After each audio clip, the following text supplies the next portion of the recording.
الحمد لله رب العالمين الصلاة والسلام على رسوله الكريم وعلى آله وأصحابه أجمعين সম্মানিত উপস্থিতি ধারাবাহিক তাফসীর সূরা আল বাকারার আজকে 11 ও 12 নম্বর আয়াতের তাফসীর। আলোচ্য বিষয় প্রকৃত অশান্তি সৃষ্টিকারী মানুষের পরিচয়।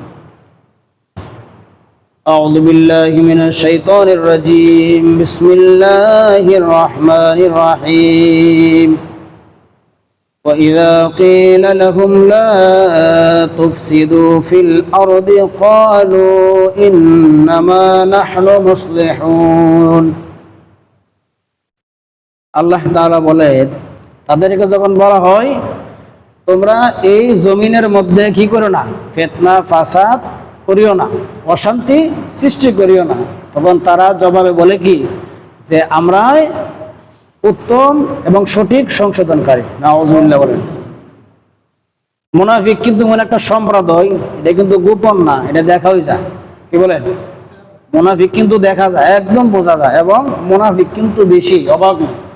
এই জন্য আল্লাহ তাআলা মুনাফিকদের নামে একটা সূরা ওই কোরআন শরীফে নাজিল করছে।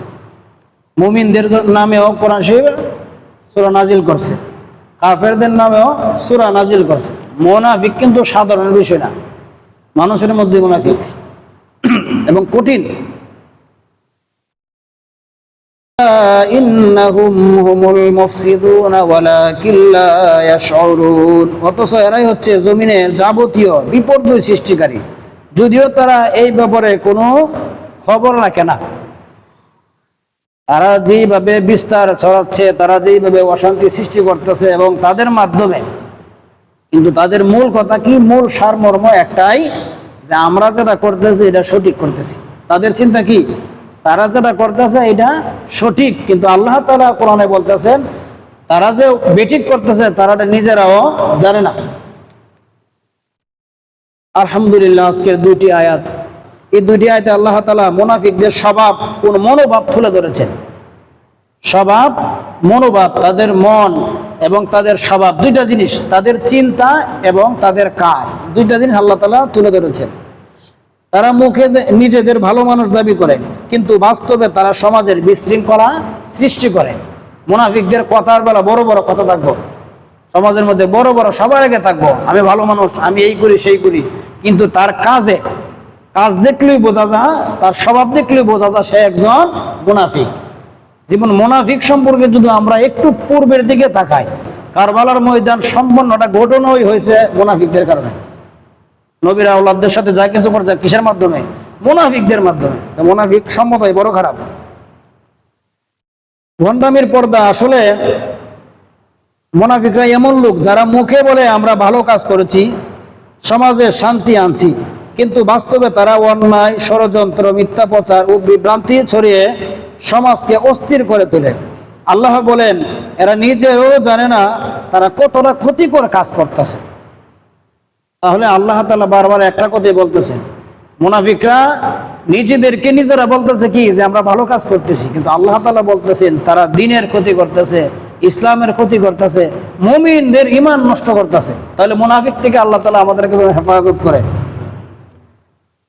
সত্য গোপন করে মুনাফিকরা ইসলাম ও নেই পক্ষের কাজ করছে, এমন দাবি করলেও বাস্তবে তারা সত্যের বিরুদ্ধে কাজ করে। তারা ইমানদারদের মাঝে সন্দেহ ও বিভ্রান্তি ছড়ায়, আল্লাহর দ্বীনকে অবহেলা করে এবং সমাজে ফিতনা সৃষ্টি করে। সমাজে কেমন ফিতনা সৃষ্টি করে? আল্লাহ তাআলা যেভাবে বলছেন, আল্লাহ তাআলা যেইভাবে কোরআন শরীফ আমাদের নবীজির উপর নাজিল করেছেন, সেইভাবে মানুষের কাছে দাওয়াত না দিয়ে মানুষের মধ্যে ফিতনা ছড়াইতেছে। এরকম লোক আছে না নাই? অভাব নাই। যেমন দেখবেন সমাজে খালি এক ধরনের লোক আছে, খালি তাওহীদের দাওয়াত দেয়, আছে না নাই? আল্লাহ তাআলা বলছেন তাওহীদ এবং রিসালাত দুইটা দাওয়াত দিতে হবে।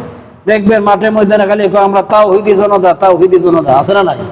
তাওহীদি জনতা কি হবে? আল্লাহ তাআলা বলছেন প্রত্যেক জায়গা কালেমার মধ্যেও তাওহীদ, রিসালাত।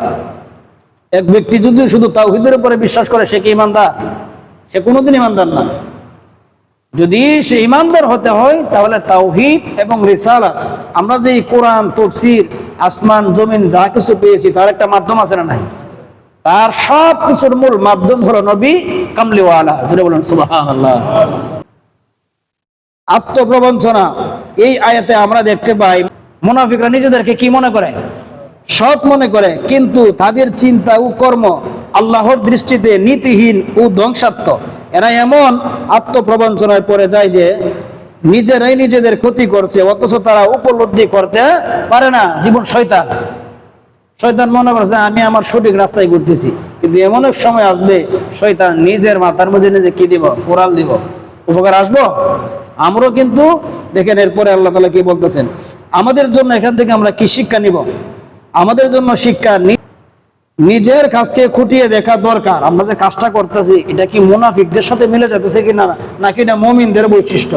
মুমিনদের একটা বৈশিষ্ট্য, মুনাফিকদের একটা বৈশিষ্ট্য, কাফেরের একটা বৈশিষ্ট্য। এক একজনের এক একটা বৈশিষ্ট্য আছে না নাই?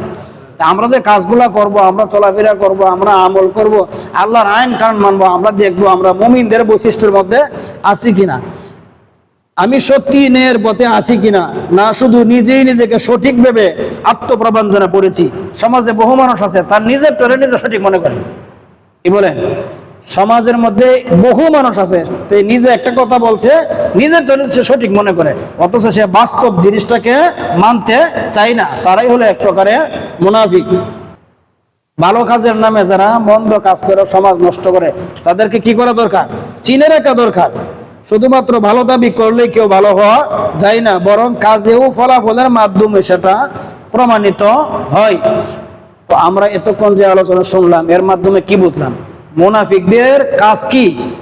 মানুষকে বোঝাতেছে যে আমরা সঠিক, কিন্তু আল্লাহ তাআলার আইন অনুযায়ী বলতেছেন মুনাফিকরা যে কাজ করতেছে সে নিজে ভাবতেছে সঠিক, কিন্তু মূলত কাজটা সঠিক নয়। তাহলে মুনাফিকদের থেকে আল্লাহ তাআলা যেন আমাদেরকে হেফাজত করে। জোরে বলো না আমিন। মুনাফিক কেমন জিনিস? মুনাফিক কেমন লোক? যাদের ব্যাপারে কাফেরের চাইতে শাস্তি তাদের বেশি, বেঈমানের চাইতে যাদের শাস্তি বেশি। কাফের কাদেরকে বলা হয়? যারা আল্লাহর আইনকে অস্বীকার করে, আল্লাহ তাআলার আইনকে কি করে? অস্বীকার করে। যারা ইসলাম মানে না, শুধু তাই নয়, ইসলাম তো আমার নবীর ধর্ম। বর্তমান আল্লাহ বলছেন পৃথিবীর সৃষ্টির শুরু থেকে যারা তাওহীদকে অমান্য করে, আল্লাহর সৃষ্টিকর্তা হিসেবে আল্লাহকে অমান্য করে, আল্লাহর আইনকে যারা মানে না, তারা কি? কাফের, তারা বেঈমান। কিন্তু এখন দেখেন আল্লাহ তাআলা বলতেছেন কাফেরের চাইতেও নিকৃষ্ট শাস্তিকার হবে মুনাফিকদের। এর বড় ধরনের এক বাস্তবতা তুলে ধরেছেন কারবালার ময়দানের মধ্যে। আব্দুল্লাহ ইবনে উবাই ইবনে সুলুল অনেক বড় ধরনের মুনাফিক। তো আল্লাহ তাআলা যেন আমাদেরকে মুনাফিকের থেকে হেফাজত করে, বলে আমিন। আমরা গতকালকে বলেছিলাম মুনাফিকদের আলামত হলো তিনটা, করে ধরছে চারটা। এক নম্বর আলামত কি? এক নম্বর আলামত হলো তারা ওয়াদা ভঙ্গ করে। একজনের সাথে ওয়াদা করার পরে ওয়াদা কি করে? সে আরেক ধরনের মুনাফিক হলো তারা আমানতের খেয়ানত করে। আপনি বিশ্বাস করে তার কাছে একটা কথা বলছেন, আমরা তো মনে করি শুধু টাকার আমানত। টাকার আমানত না, কথারও আমানত আছে, আছে না নাই? কথার আমানত, সম্পদের আমানত, পরিবারের আমানত, সমাজের আমানত, দেশের আমানত। যারা দেশ পরিচালনা করতেছে তাদের কাছে কিন্তু দেশটা আমানত, আমানত না। যিনি দেশের প্রধান তার জন্য দেশটা আমানত, যিনি একটা বিভাগীয় প্রধান বিভাগটা তার জন্য আমানত। এইভাবে আস্তে আস্তে আপনার পরিবার পর্যন্ত আসছে। আপনার পরিবারটা, আমার পরিবারটা, যারা আমরা গার্ডিয়ান আছি, আমাদের জন্য কি? আমানত। এই জন্য আমরা তাদেরকে সঠিক পথে পরিচালনা করতে হবে। আল্লাহ রাব্বুল আলামিন যেন আমাদেরকে সঠিক পথে এবং মতে চলার এবং থাকার তৌফিক দান করে, বলে আমিন।